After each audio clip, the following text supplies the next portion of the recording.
परमपिता परमेश्वर, हम आपका हृदय से धन्यवाद करते हैं क्योंकि आप धन्यवाद के योग्य हैं। प्रभु, हम इससे ज़्यादा और क्या कर सकते हैं, क्योंकि हम केवल आपका धन्यवाद करते हैं इसलिए क्योंकि आप हमारे जीवन में, सब विश्वास करने वालों के जीवन में सब कुछ आप ही करते हैं। हम तो सिर्फ समर्पण करते जाते हैं और आप हमें उस दलदल से, पाप की दलदल से निकाल कर हमें नए जीवन में प्रवेश कराते हैं और उस नए जीवन के लिए प्रभु हमारे भीतरी मनुष्यत्व को तैयार करते हैं ताकि हम सबका जीवन आशीषों से भरा, सामर्थ्य से भरा और महिमा से भरा जीवन हो, ताकि परमेश्वर की महिमा हम सबके जीवन से प्रकट हो और सारी महिमा आपको मिले। हम आपका धन्यवाद करते हैं। इस प्रार्थना को आपके इकलौते पुत्र प्रभु यीशु मसीह के नाम से मांगते हैं, आमीन। Praise the Lord. हम परमेश्वर का धन्यवाद करते हैं। The voice of God session 53 आज है और आज हम लोग एक स्टेप आगे और बढ़ेंगे।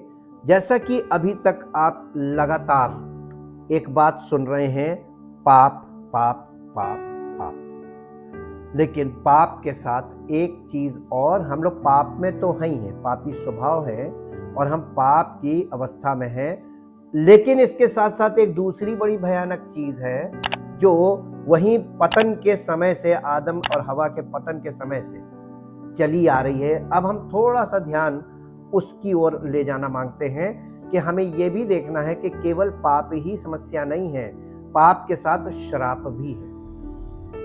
आपसे अगर अभी पूछ लिया जाए श्राप की परिभाषा, तो आप बता नहीं पाएंगे कि श्राप किसे कहते हैं, श्राप क्या चीज है।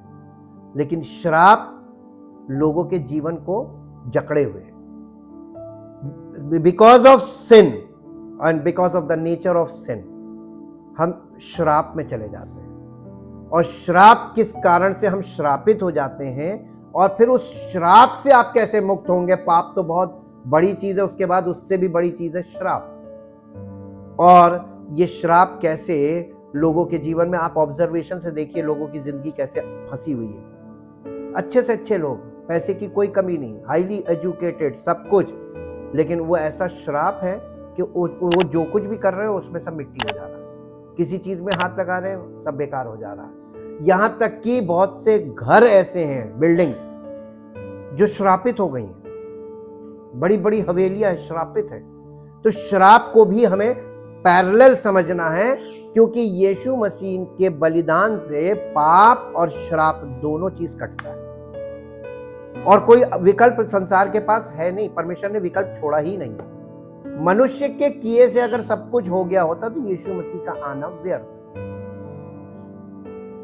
इसलिए आज हम इस बात को थोड़ा सा, आपका ध्यान इस बात की ओर ले जाना मांगते हैं। The gospel significance of thorns, thistles and sweat, यानी सुसमाचार में प्रतीक है। सुसमाचार के में एक और प्रतीक हमको दिया गया है, एक चिन्ह दिया गया है। वो चिन्ह है, थॉर्न्स का मतलब होता कांटे, थिसल्स का मतलब होता ऊंट कटारे और स्वेट का मतलब होता पसीना। ये तीन चीजें श्राप से जुड़ी हुई है, कनेक्टेड विद कर्स।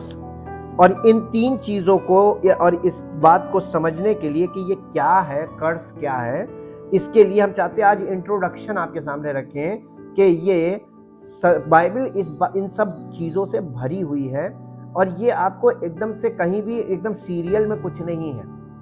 पवित्र आत्मा के द्वारा आपको प्रकाशन से ये चीजें इसमें प्रकट की जाती हैं।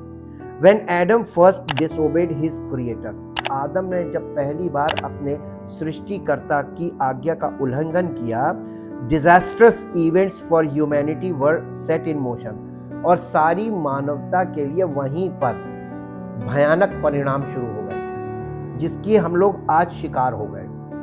God's natural favor towards mankind dissipated, यानी परमेश्वर का जो यानी स्वाभाविक फेवर था या उसका, वो मनुष्य को प्रेम करता था और उसके साथ उसका एक लगाव था, वो लगाव उसी समय खत्म हो गया।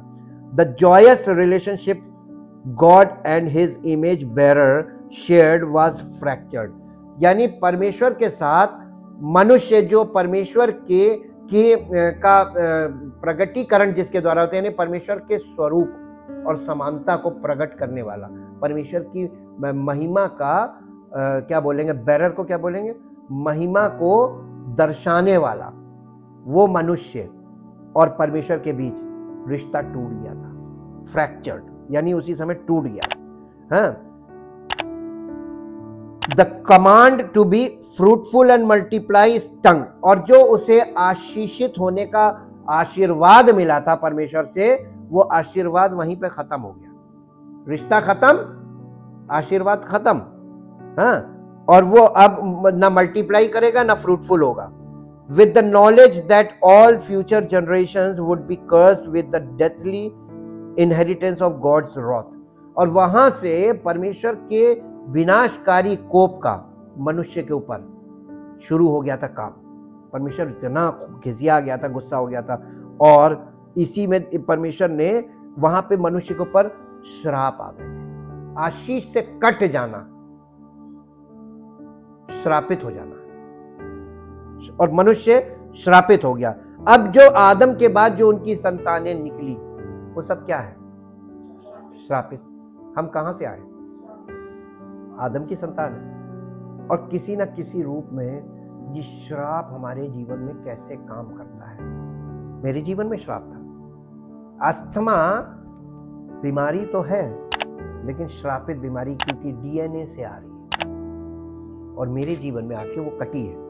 प्रभु यीशु मसीह ने मुझे उससे छुटकारा दिया, चंगाई दी, और अपनी महिमा के लिए अलग किया। लेकिन प्रभु में आ जाने से हम सुरक्षित हैं। अभी हम वापस सांसारिक जीवन की तरफ भागेंगे तो हमारा जीवन खत्म हो जाएगा, क्योंकि तुरंत श्राप आ जाएगा। As horrific as this was, यानी जितना भयानक है ये, this was the effects of Adam's sin were not confined to the human race, यानी पूरी मानव श्रृंखला, इस पर ये श्राप है।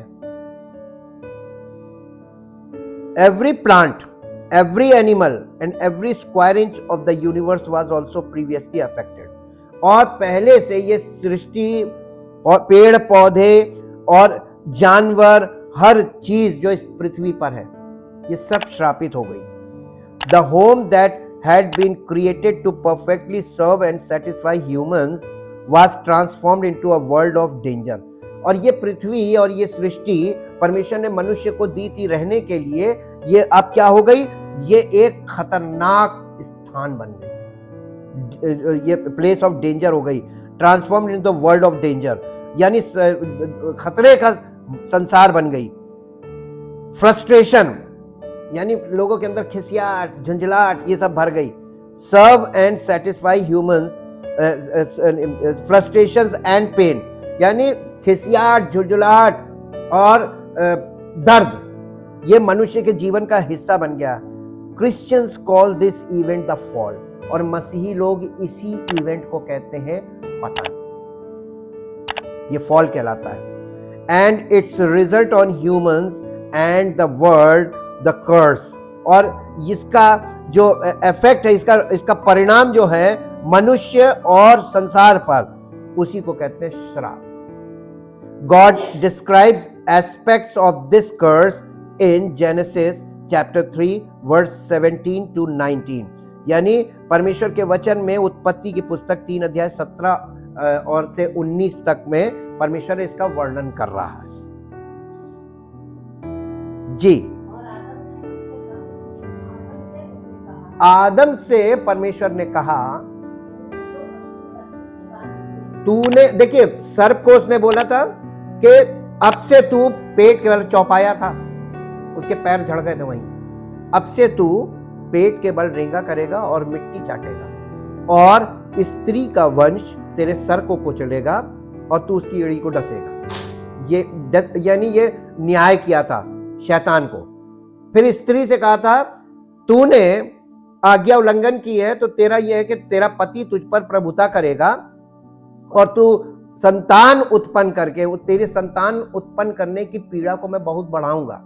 तो देखिए डिलीवरी पेन कितने भयानक पेन्स होते हैं, वो केवल एक स्त्री को ही मालूम होते हैं। उसका वो दर्द और कोई जानता नहीं, अनुभव से ही मालूम किया जा सकता है। उसको बर्थ पेन बोलते हैं, ऐसे ही डेथ पैंग्स होते हैं। वो पैंग्स कहलाता, पेन नहीं कहलाता, वो इतने भयानक होते हैं। उसको ये बोला था।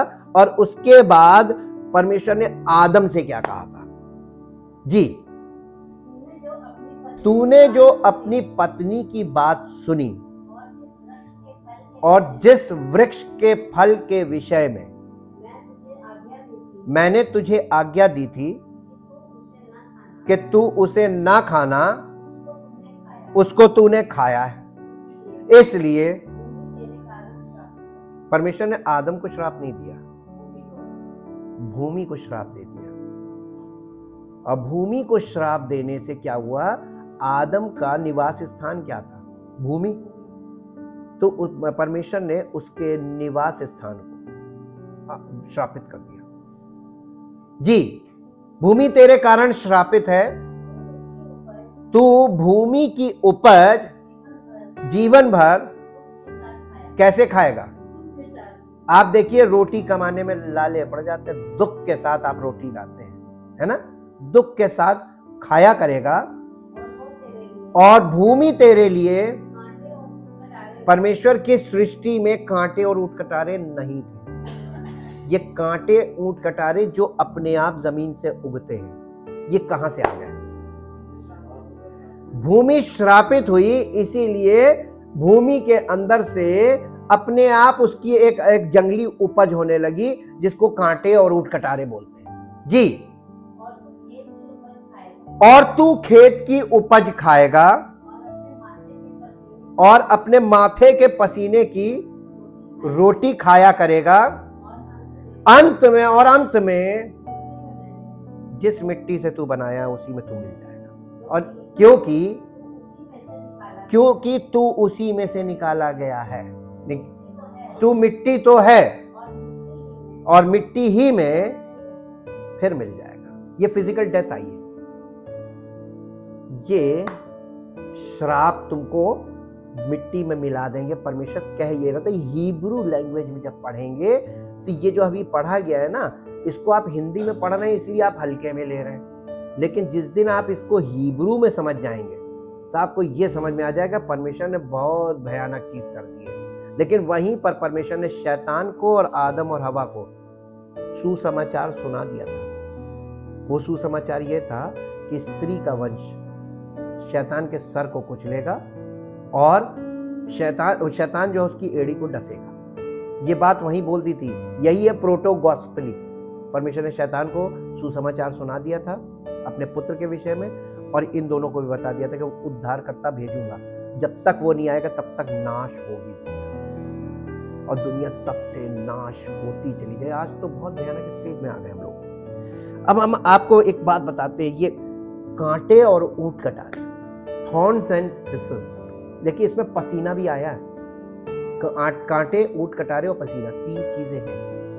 इन 3 चीजों को बहुत ध्यान रखिएगा। हमारे पास फ्राइडे से पहले थर्सडे तक हम चाहते हैं आपको इस चीज में पूरी तरीके से पिक्चर क्लियर कर दें, ताकि फ्राइडे को आपको पूरी बात समझ में आए। अब देखिए, ये कांटे और ऊंट कटारे किस किस चीज का प्रतीक है? ये सिग्निफिकेंस है, यानी ये मेटाफर्स है। पहला है ये बीमारी और श्राप का प्रतीक। और श्राप और बीमारी एक ही चीज है। बीमारी का होना और श्रापित होना एक ही बात है, ठीक। उसके बाद है मसीह का प्रतीक भी है कांटे और ऊंट कटारे, और तीसरा है शत्रु का प्रतीक भी है कांटे और ऊंट कटारे। अब हम कुछ पदों में चलेंगे ताकि हम ये देखें। देखिए वहां पर आप उत्पत्ति की पुस्तक का जो अभी 18वां पद है, इसको आप इंग्लिश में पढ़ दीजिए। Thorns also and thistles shall it bring forth for you, यानी जमीन जो है ये अपने आप उगाने लगेगी। And you shall eat the plants of the field. ये plants of the field Hebrew में लिखा है हर्ब्स। हर्ब्स का मतलब होता है जड़ी बूटियां, यानी मेडिसिन। तू भोजन करेगा और ये भोजन तुझे, क्योंकि भूमि श्रापित है, तो श्रापित भूमि में से जो पैदा होगा उसको तुम खाओगे तो वो भोजन तुम्हारे लिए श्राप बन जाएगा। और बीमारी का मुख्य कारण भोजन है, और इसके लिए तुमको मेडिसिन खानी पड़ेंगी। ये परमेश्वर ने ये पहले ही बता दिया था, आदम को उसी समय बोल दिया था। अगर आपको लगता है कि हम आदम की संतान हैं तो आपको ध्यान देना चाहिए कि परमेश्वर ने जो कहा था आज सब लोग वही कर रहे हैं, खाने से ज्यादा मेडिसिन खा रहे हैं। जी, अब मेरे साथ पद पढ़िए, एक पहला पद पढ़िए, रोमियो की पत्री उसका 11 अध्याय उसका 9 पद। और दाऊद कहता है उनका भोजन उनके लिए जाल और फंदा और ठोकर और दंड का कारण होगा, हो जाएगा। अब आपको मालूम है यही श्राप है। श्राप भूमि पर है और भूमि से पैदा चीजें हम खा रहे हैं। जानवरों पर भी श्राप है और जानवरों से भी हम चीजें खा रहे हैं। दूध दही कहां से आ रहा है? जानवरों से आ रहा है, और उसमें भी मिलावट हो रही है, उसमें भी गड़बड़ी आ रही है, क्योंकि वो भी भूमि की उपज खा रहे हैं और उनकी अंदर से जो आउटपुट निकल रहा है दूध वगैरह वो हम पी रहे हैं। तो हम खा तो घूम फिर के वही रहे ना, भूमि की उपज, और इसीलिए मेडिसिन का प्रयोग बढ़ता जा रहा है। बहुत ध्यान दीजिए, ये जो भोजन है उनका भोजन उनके लिए नहीं, फिर से पढ़िए, उनका भोजन उनके लिए जाल, स्नेयर, फंसने का कारण। भोजन पे आप किसी को कुछ खुश करना, भोजन करा दिए, ये भोजन जाल है, फंदा है। ये लोग आपको एक वक्त के भोजन पे आपका पूरा यानी वो जो अनॉइंटिंग है वो तक जा सकती है। आप उन पुराने नियम में जाके देखिए, इजहाक के 2 बेटे थे, जुड़वा। हाँ, उसने अपना यानी बर्थ राइट जिसको कहते हैं पहलौठेपन का अधिकार एक वक्त के भोजन के लिए अपने छोटे भाई को बेच दिया। ये भोजन फंदा और जाल है। किसी के भी बुलाने से जाकर भोजन में चले जाना, किसी के आगे, बी केयरफुल। अब सावधान होना शुरू कर दी, जब जानकारी नहीं थी खूब गलत किया जी। भोजन फंदा और जाल और ठोकर भी खाने का कारण होगा भोजन, और दंड का कारण भी भोजन, और ये सब चीजें श्राप के अंतर्गत आती हैं। श्राप इसको बोलते हैं, ये श्रापित चीजें हैं। अब इसी के साथ साथ एक पद और पढ़ दीजिए, अय्यूब की पुस्तक उसका 20 अध्याय का 14 पद। अय्यूब की पुस्तक 20 अध्याय उसका 14 पद। यहां इस तो भी उसका भोजन उसके पेट में पलटेगा, वो उसके अंदर, आपके अंदर यानी भोजन आपके अंदर जहर बन जाएगा। फूड पॉइजनिंग होती कि नहीं होती? आपका भोजन ही आपके अंदर जहर बन जाता है और जान के लाले पड़ जाते हैं। और ये सब बातें परमेश्वर ने पहले से बता दी थी। गिनती की पुस्तक उसका 33 अध्याय उसका 55 पद। गिनती की पुस्तक 33 अध्याय 55 पद। परंतु यदि तुम उस देश के निवासियों को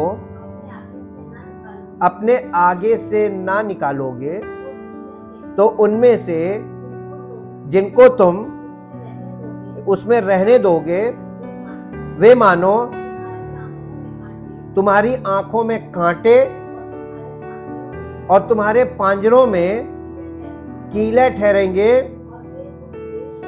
और वे उस देश में जहां तुम बसोगे तुम्हें संकट में, यानी यहां पर कांटे उठकटारे जो हैं ये शत्रु का प्रतीक दिख रहे हैं, है ना। अगर आप परमेश्वर को फॉलो कर रहे हैं, आपका जीवन परमेश्वर को, तो आप परमेश्वर क्या कह रहा है, अगर तुम मुझसे प्रेम करते हो तो अपने पड़ोसी से प्रेम करो। अगर आपके पड़ोस में कोई व्यक्ति रहता है परमेश्वर को नहीं जानता है तो वही आपके लिए कांटा बन जाएगा, शत्रु बन जाएगा। तो वो तुम्हारे जीवन से परमेश्वर की ज्योति उसके जीवन में प्रकट हो, वो तुमको कुछ नहीं बोलेगा, भले वो ना माने, लेकिन तुम्हारा शत्रु नहीं होगा। अब इसके साथ एक और पद पढ़ दीजिए, जो आपको मिलेगा नीति वचन की पुस्तक, उसका 15 अध्याय का 19 पद। नीति वचन की पुस्तक 15 अध्याय 19 पद। आलसी का मार्ग कांटों से, यानी श्रापित होता आलसी का मार्ग, सीधी सीधी बात, कांटों से रुंधा हुआ होता है, परंतु सीधे लोगों का मार्ग राजमार्ग ठहरता है। और राजमार्ग मालूम किसको बोला गया बाइबल में? सत्य का मार्ग ही राजमार्ग है। और एक और पद पढ़ दीजिए जो आपको मिलेगा नीति वचन 22 अध्याय का 5 पद। नीति वचन 22। टेढ़े मनुष्य के मार्ग में कांटे और फंदे रहते हैं, परंतु जो अपने प्राणों की रक्षा करता है वो उनसे दूर रहता है, ऐसे लोगों से दूर रहता है जी। एक और पद 24 अध्याय का 30 और 31।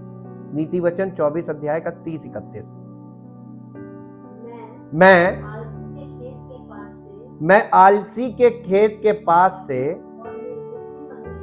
और निर्बुद्धि मनुष्य की दाख की बारी के पास से होकर जाता था, तो क्या देखा कि वहां सब कहीं कटीले पेड़ भर गए हैं और वो बिच्छू पौधों से ढक गई है। ये पहाड़ों पे होते हैं बिच्छू पौधे। और उसके पत्थर का बाड़ा गिर गया, उसकी जगह कांटे और ऊंट कटारे ये सब उगाए। आपको मालूम है ये क्या बताया जा रहा बाइबल में? ये कांटे और ऊंट कटारे के द्वारा श्राप, बीमारी, ये प्रतीक हैं। बीमारी का प्रतीक, श्राप का प्रतीक, मसीह का प्रतीक भी यही है और शत्रुओं का प्रतीक भी यही है। एक और पद निकालिए मेरे साथ जो आपको मिलेगा इब्रानियों की पत्री, उसका 6 अध्याय। इब्रानियों की पत्री उसका 6 अध्याय का 6 अध्याय का 7 और 8 पद पढ़िए। क्योंकि जो भूमि वर्षा के पानी को जो उस पर बार बार पड़ता है, पी पी कर जिन लोगों के लिए वो ज्योति बोई जाती है, उनके काम का साग पात उपजाती है, वो परमेश्वर से। भूमि तो श्रापित है, बहुत ध्यान दीजिएगा। भूमि तो श्रापित है उत्पत्ति के हिसाब से, लेकिन नए नियम में कुछ और बताया जा रहा है। जो भूमि वर्षा का पानी पी पी कर उन लोगों के लिए, जिन लोगों के लिए ज्योति और बोई जाती है, क्या की जाती है? जिस भूमि पर जुताई और बुआई होती है, वो उनके लिए, जिनके लिए ज्योति बोई जाती है, उनके काम का साग पात उपजाती है, वो आशीषित है। ठीक, भूमि तेरे कारण शापित है, याद रखिए। अब यहां पर एक भूमि दिखा रहा है जो भूमि ज्योति और बोई जाती है। जुताई बहुत जरूरी है। हाँ, भूमि स्पिरिचुअली हमारा हृदय है और फिजिकल भूमि भी श्रापित है, तो जो ये भूमि तो श्रापित है ही है। ठीक, आपके सोच विचार हमेशा ऊंट कटारे ही उगेंगे। अगर आप परमेश्वर के वचन से बहुत दूर हैं, कलीसिया से दूर हैं, आप परमेश्वर को बिल्कुल कभी सुना ही नहीं, तो आपके अंदर ऊंट कटारे ही है, झाड़ियां बढ़ी हुई, जंगल लगा हुआ। ठीक, अब आगे पढ़िए। पर यदि वो जो ज्योति बोई जाती है वो भूमि, पर यदि वो भूमि जो वर्षा का पानी पी पी के और वो ज्योति बोई जा रही है, वो भूमि झाड़ी और ऊंट कटारे उगाती है, तो निकम्मी। देखिए, श्राप के साथ निकम्मापन जुड़ा हुआ है। निकम्मा का मतलब आलसी, कुछ ना करना, कुछ ना करना। आपकी कोई दिनचर्या नहीं है। मन हुआ तो उठ गए, मन हुआ तो खा लिया, मन हुआ तो इधर घूम रहे उधर घूम रहे, मनमाना जीवन, कोई लाइफ में शेड्यूल नहीं। ये श्रापित जीवन है। ऑर्गेनाइज्ड लाइफ आशीषित जीवन है।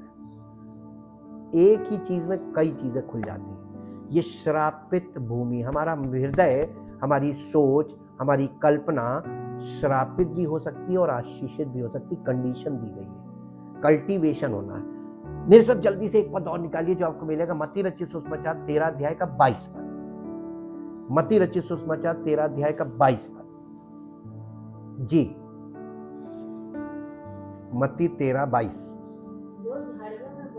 जो झाड़ियों में बोया गया, ये वचन सुनने वाले लोग, ये वे लोग हैं जो वचन को सुनते हैं पर उनके अंदर संसार की बड़ी चिंता भरी है, सांसारिक चिंताएं उसके पर, मुझे ये भी करना है, मुझे ये भी करना है, मुझे ये भी करना है, ऐसे करना वैसे करना, ये सब सांसारिक बातों से मन भरा हुआ है और वचन भी सुन रहे हैं।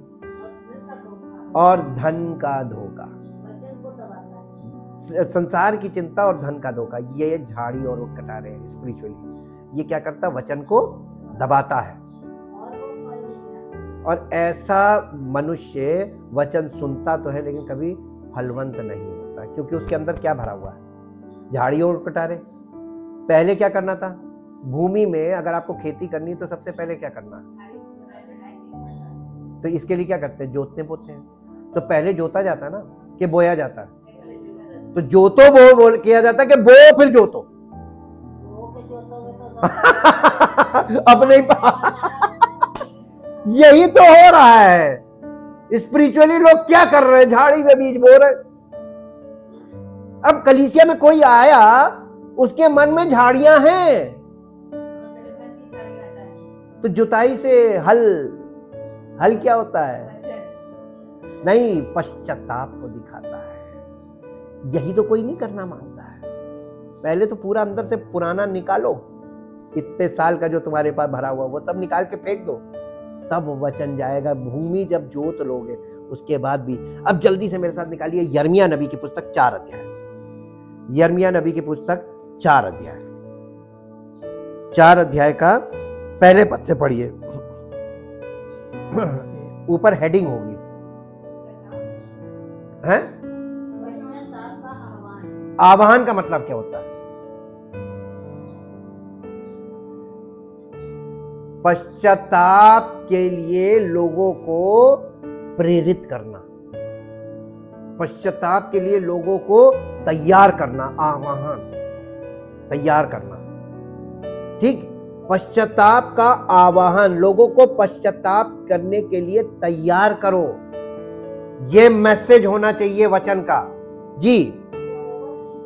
यहोवा की ये वाणी है, हे इज़राइल, यदि तू लौट आए तो मेरे पास लौट आए।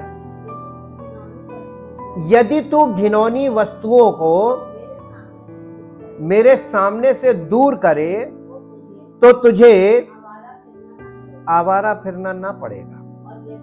और यदि तू सच्चाई और न्याय और धर्म से यहोवा के जीवन की शपथ खाए तो जाति जाति उसके कारण अपने आप को धन्य कहेगी और उसी पर घमंड करेगी, क्योंकि यहूदा और यरूशलेम के लोगों, देखिए यहूदा और यरूशलेम के लोगों से, ये दो घराने हैं, ये एक यहूदी और एक अन्य जाति है। ठीक, लोगों से यहोवा ने यूं कहा है, अपनी पड़ती भूमि को, यह हृदय रूपी भूमि को जोते, यह पश्चाताप का आह्वान कर रहा है जी। और कटीले झाड़ों में आप लोगों को वचन तो सुना रहे हैं, कलीसिया में क्या सुना रहे हैं? आशीष की बातें कर रहे हैं और उनके अंदर कटीली झाड़ी है, जोता बोया नहीं है, पश्चाताप किसी ने नहीं किया है, आप उनको आशीष की बातें बता रहे हैं जी। हे यहूदा के लोगों और यरूशलेम के निवासियों, यहोवा के लिए हाँ अपना अपना खतना करो। हाँ, काहे का? और नए नियम में मन के खतने के विषय लिखा है ना, मसीह में वो खतना होता है जो हाथ से नहीं होता। वो पवित्र आत्मा के द्वारा वचन जो है, वचन हथौड़ा है, ये वचन शार्प नाइफ है। खतने के लिए तेज धारदार इंस्ट्रूमेंट चाहिए होता है। परमेश्वर का वचन सबसे ज्यादा तेज धारदार इंस्ट्रूमेंट है। पवित्र आत्मा इसी इंस्ट्रूमेंट से हमारे मन का खतना करता है। यानी जब हम पवित्र आत्मा के द्वारा वचन सुनने लगते हैं, ऑटोमेटिकली जिसको मन फिराना है उसका मन फिरने लगता है, जिसे नहीं फिराना पसंद नहीं आता, चुभता है, लगता है, वो भाग जाता है। अब आपको पिक्चर क्लियर हो गई होगी परमेश्वर कलीसिया में काहे के लिए, लोगों के जीवन में क्या करेगा, उनके मन का खतना करेगा, यानी पश्चाताप। जी, नहीं तो तुम्हारे बुरे कामों के कारण मेरा क्रोध आग के समान भड़केगा और ऐसा होगा कि कोई उसे बुझा नहीं पाएगा, मैं तुम्हें भस्म कर दूंगा। इसीलिए नए नियम में लिखा है, हम पर जीवित परमेश्वर के हाथों में पड़ना बहुत भयानक बात है, क्योंकि परमेश्वर भस्म करने वाली आग है। और इसीलिए हम बार बार आप लोगों को यानी अलर्ट कर रहे हैं कि वचन से खिलवाड़ मत करो और इस वचन को अपने अंदर ग्रहण करो। और ये वचन ग्रहण करने का मतलब तुम्हारे अंदर से वो चीजें निकलने लगेंगी।